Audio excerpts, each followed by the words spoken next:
Vous n'êtes pas d'accord? Parfait. Appelez-nous. On n'a pas peur du débat. On le provoque. 187-827-2346. 187 Cube Radio. Quand on a commencé l'émission ici avec Cybèle, Marianne, etc., bon, on a une équipe toute, puis la dernière heure s'appelle Dans le trafic. On a une invitée qui vient pendant 1 heure. On a eu Marie-Lise Bourque, mettons, ben Michel Grenier, Dominique Paquet, etc. Mais depuis le début, le vendredi, je voulais faire sexe et dating. Pour qu'on ait une fin de semaine un peu rigolote, puis un petit peu plus éclatée.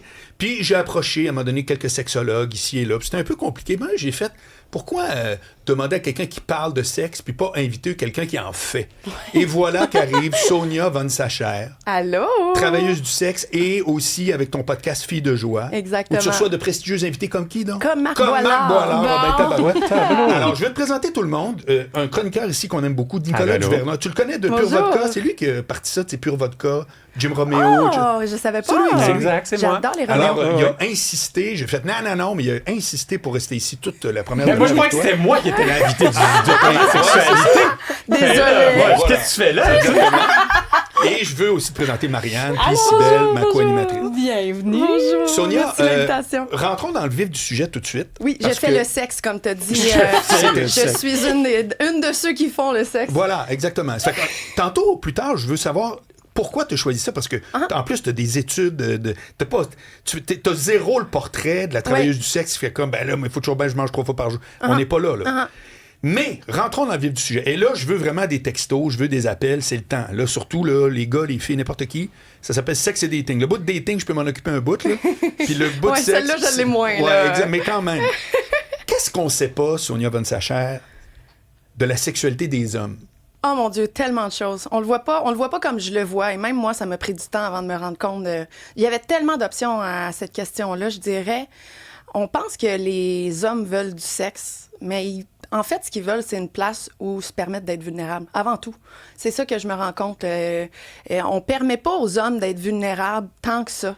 Donc, c'est le fun pour eux d'avoir une place où ils payent pour venir parler à quelqu'un, être vulnérables, parler de leurs inquiétudes, parler de leurs problèmes de vie, pouvoir être eux sans façade, sans quoi que ce soit. Et je me rends compte à quel point que des fois, c'est plus puissant que le sexe. Parce que des fois, on passe 3 heures à jaser. Ils sont il se passe eux-mêmes. rien, là. C'est exactement. Pas Puis vrai, là, je me ils te dis, demandent rien. Oui, mais moi, je ne sais pas à ce moment-là. Je pense qu'ils ont des attentes. Je me sens mal. J'ai l'impression que je fais pas ma job. Mais après, l'alarme sonne, ils s'en vont puis ils sont super contents. Je me dis, j'y reverrai jamais. Ils reviennent. C'est encore ça qui se passe. On voit vraiment plus ça. Il y a beaucoup moins de sexe dans ma carrière de travail du sexe que ce qu'on pense, même que des fois, j'aimerais qu'il y en ait un petit peu plus. OK. Je peux juste poser une micro-question là-dessus? Ça m'interpelle. Toi, par exemple, quand justement, vous vous mettez à jaser.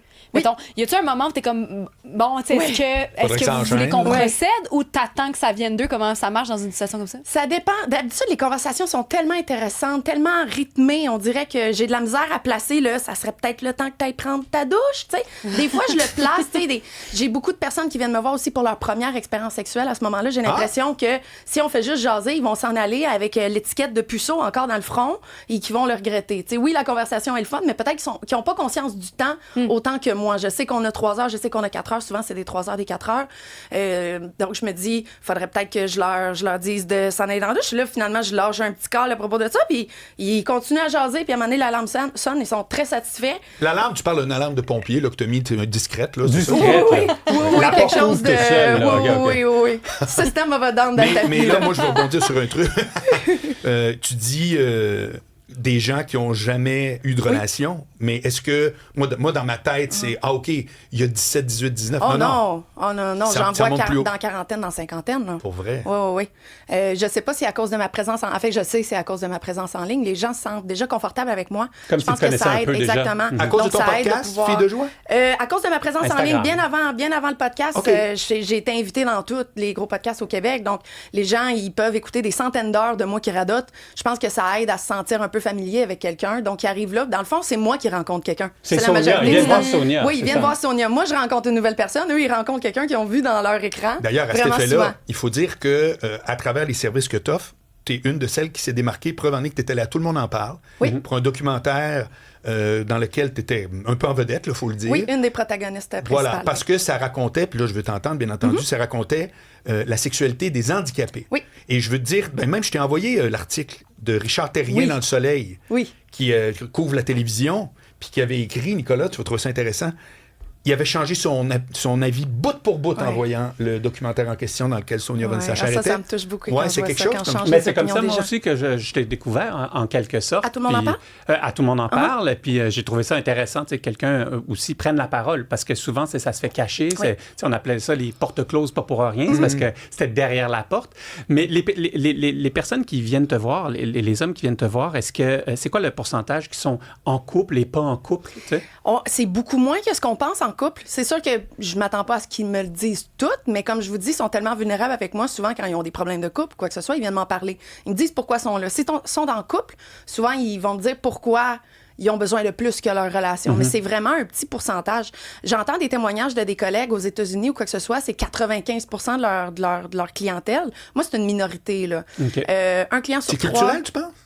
Je sais pas si parce c'est que là, 95%, ça veut dire que la majorité fait juste tromper sa blonde. Oui. Là-bas, il y a beaucoup plus de monde marié aussi. Il y a beaucoup plus des relations qui durent toute la vie ou qui durent beaucoup plus longtemps, étant donné le mariage et tout ce qu'ils ont en commun après ça. Exactement.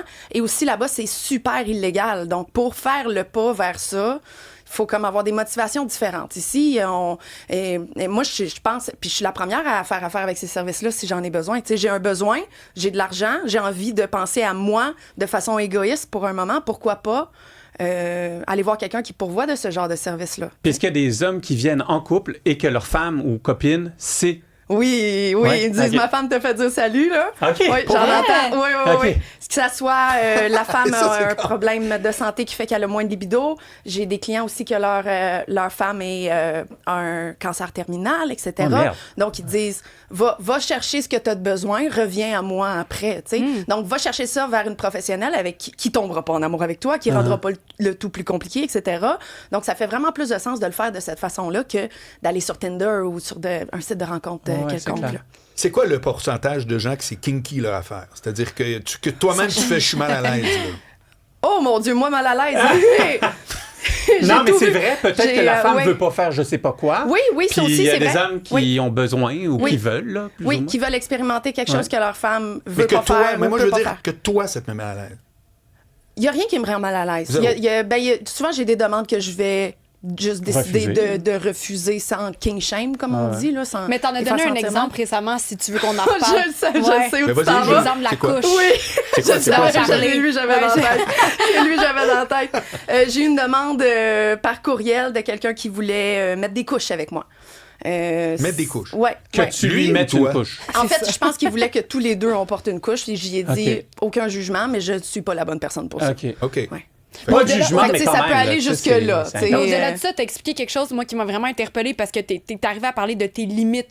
T'as dit, moi, vraiment, c'est venu interpeller ma limite, puis là où je me suis sentie mal à l'aise, puis je veux pas mettre tes mots dans ta bouche, mais t'as comme expliqué qu'à ce moment-là, tu sentais que la personne poussait, et là, vraiment, t'as senti comme un malaise. J'ai dit que j'étais pas la bonne personne pour ça, donc il est revenu avec une autre idée qu'on ait faire du social, qu'on aille au restaurant, mais que lui qui porte sa couche, et que je le sais qu'il porte sa couche. Puis moi, je sais que si la personne, je dis non, elle dit « Ah, voici une nouvelle alternative », je sais que ça va finir qu'il va briser une limite ou un autre. Ça va être weird au restaurant parce qu'il comprend pas vraiment le sens de non.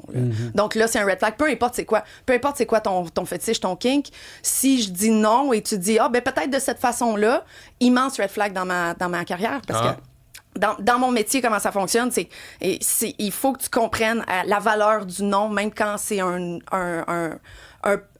un peut-être, c'est un non. Il faut comprendre ça. Tant que c'est pas oui, c'est non. Oui, exactement. Exact. Tant que c'est pas oh oui. Quelque chose de gros. Ça me tente, puis c'est correct, puis go. On dit, si c'est pas fuck yes, c'est fuck no, là. Okay. Désolée pour le terme, mais je le trouvais pas. Il n'y a pas vraiment de terme en français, mais c'est vraiment ça. Qu'est-ce qui est très répandu dans les affaires un peu kinky que tu te fais demander? Je fais de moins en moins de kinky. Donc, c'est pour ça que c'est difficile de dire la proportion, parce que ça dépend comment tu fais ton branding, tu sais. Avant, au début de ma carrière, c'était juste du kink, 100% du kink. Donc, j'ai la formation, j'ai de l'expérience dans un peu tout, mais maintenant... Ça veut dire quoi, une formation? Mais ça dépend de quoi on parle, là. Ben, on peut aller jusqu'où à cette radio-là? Parce que là, sadomaso, tu vas trop loin, je te dirais. Il y a les codes, là. OK, oui, je veux j'ai savoir. fait une formation en domination, C'est entre ça? autres, parce que j'avais pas ça naturel. Ça existe, c'est oui, formidable. oui, apprendre à fouetter, apprendre à... Ben, voyons. Ah, ma jouer femme, elle n'a avec, pas eu la formation, mais... OK, elle pourrait la donner. Salut, Caro! Marc est mort. Non, mais on dirait que Il y je en la a qui vois, l'ont là. naturel. Ouais, Il y en a elle qui pourrait l'ont être prof, naturel. elle. Oui, c'est ça. Moi, je l'avais pas naturel. Non, mais c'est parce que c'est pour... Encore une fois, c'est toute la question des limites, du jeu là-dedans, pas faire mal, pas blesser, il y a vraiment de plein Oui, d'enseignements exactement. Donc, pas faire mal. On veut faire mal, mais on veut pas Bien faire blesser mal. pour toujours. On Ouais, veut c'est pas ça. blesser de façon permanente. Il y a des façons de faire ça. Mais on va toujours dans les extrêmes, mais j'imagine que ça revient plus ou moins au même. Tu sais, je sais pas, moi, tu sais, faire l'amour avec 2 femmes, tu sais, Oui, des le kinks fantasme plus ultime. normaux, là. en OK, c'est guillemets. encore Fantasme populaire. ultime. Les threesomes, Non, très oui. populaires. OK. Oh, oui. Ça veut dire Oh, le oui. gars arrive C'est indémodable, les avec sa threesomes. madame, c'est ça? Ou il book 2 escortes. OK. Oui, ça, c'est ce qu'on voit le plus souvent. Donc, moi et une collègue. Ouais. Mais est-ce que ça veut dire que tu la bookes pour lui? Ou Ça il dit, dépend. hey, Si c'est j'ai mon des- client, des fois, j'ai des collègues qui vont me dire, hey, mon client voudrait nous voir ensemble. OK. Ça peut arriver de mon côté aussi, ou ça peut arriver quelqu'un qu'on se rencontre tous les 3.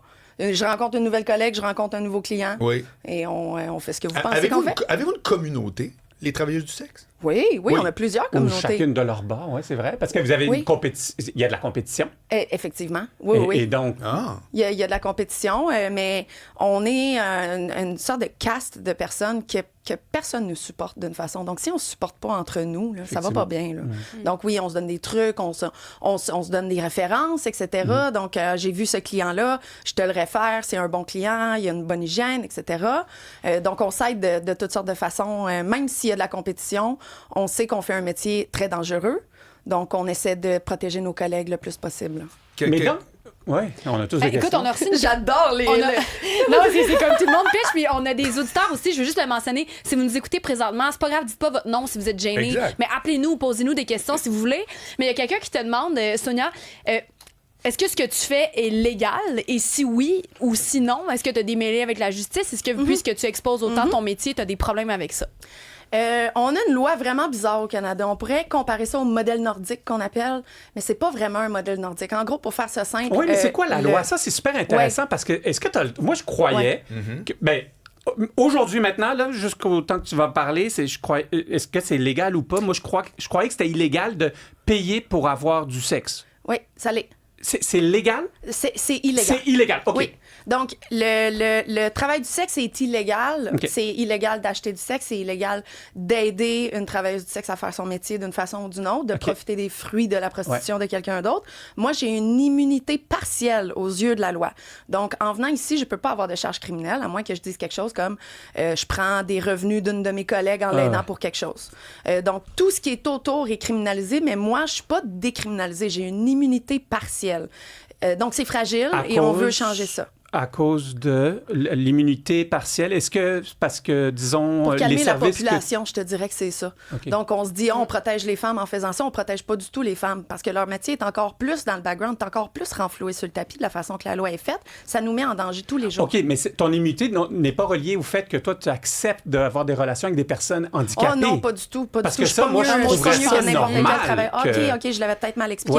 Ouais. Non, il y a aucune... On OK. appelle ça la hiérarchie des putes. Je suis désolée pour le terme, Ouais, c'est ouais. vraiment ça qu'on utilise.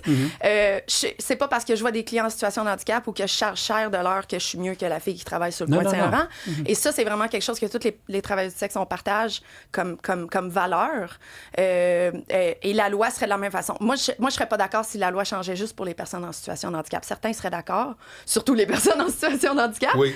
Mais je pense que ça devrait être décriminalisé totalement. En fait, c'est ça Pourquoi qu'on tu veut. t'es mis à proposer ça? Tu sais, t'étais pas obligé. Proposer Ben, des services sexuels? Oui, non. Ça, on pourra même en venir tantôt. Mais à des handicapés, tu sais, c'est comme... C'est niché, là. Ouais, c'est niché. Non, mais au-delà de, je pense que c'est parce qu'il y a une intention à la rigueur là-dedans. Là. Oui, il y a une intention. C'est ça. Je dirais qu'il y a vraiment une corrélation à faire entre le métier de travailleuse du sexe et être en situation de handicap. Les deux, on est des grands oubliés de la société. Donc, on connecte d'une façon vraiment spéciale. La seule différence, c'est que moi, j'ai choisi d'être une travailleuse du sexe. Ils n'ont pas choisi d'être en chaise roulante. C'est vrai. On se ressent beaucoup dans notre ostracisation de la société, j'ai l'impression. Après ça, mon meilleur ami est en situation de handicap. Donc, ça vient d'Alain Godet, à la base. Alain, c'est ton grand chum? Oui. C'est mon mari de toute la vie. Il est-tu là tantôt? C'est parce que c'est un fan du Mais il est pas mal à Trois-Rivières. Là. C'est difficile. C'est très difficile pour lui de sortir de chez eux. Donc, venir à Montréal, je suis chanceuse si je le vois une fois par année. D'habitude, il faut que j'aille le voir à Trois-Rivières. Ouais. Allô, Alain? Il doit écouter à son mari. Il écoute tout ce que je fais. Fait que ça a commencé à cause d'une sensibilisation que lui, Exactement. à sa situation, c'est ça? Donc, je l'ai rencontré en tant que bénévole, en tant que petit ange bénévole, comme ils appellent, donc une préposée qui vient s'occuper de lui. Donc, j'ai eu plein de formations, tu sais, sur le tas, là. Donc, j'ai eu un peu une formation pour préposer aux bénéficiaires. Je sais comment opérer pas mal toutes les machines, etc. Et aussi, j'ai juste décidé d'ouvrir... Un monde des toitures. Oui, exactement. Je suis courante. Elles sont folles. Dans mes temps libres. J'ai mal dans le dos. Sur les chantiers, ça avancerait pas à peu près. Ça avancerait plus pantoute. J'ai déjà fait des jobs de bras, là. Ça travaille pas fort, là. Sybelle, veux-tu inviter les gens qui veulent poser des questions à Sonia? Parce que oui, je vais répéter le numéro, absolument. 1-877-827-2346. Je vous le redis, si vous êtes gêné, dites pas votre nom, c'est pas grave. Appelez-nous, posez une question, textez-nous, on veut savoir.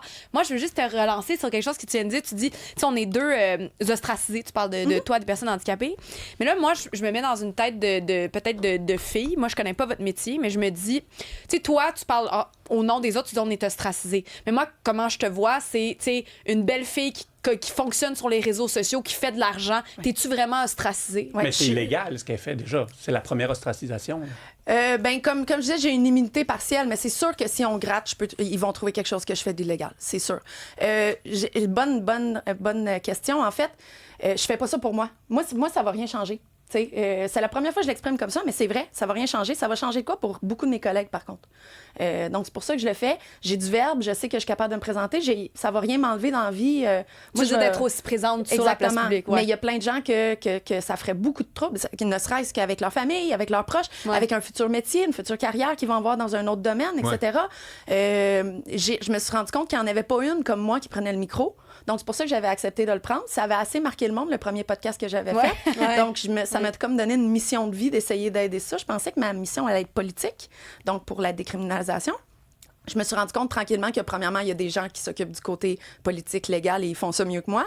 Et aussi, il y a un côté social à faire, parce que la loi ne changera pas tant que les gens n'auront pas vu quelqu'un comme moi qui parle et qui on s'enlève l'image. Exactement, qu'on a comme vous venez de dire, vous attendez pas. Tu sais, Marc, il disait au début, on s'attend pas à voir une personne comme toi qui on pense à une travailleuse du sexe. Je ne suis pas la seule Sonia. Il y en a plein des Sonia. C'est juste qu'elles ne peuvent pas ou elles ne veulent pas se montrer comme ça.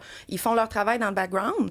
Et c'est pour ça que sur mon podcast, j'essaie vraiment d'en amener justement des filles de joie qui pour prouver que je suis pas une exception. T'sais. Je suis une minorité, mais je suis pas une exception. On est avec Sonia Von Sacher, travailleuse du sexe et l'animatrice du podcast Filles de joie, bougez pas.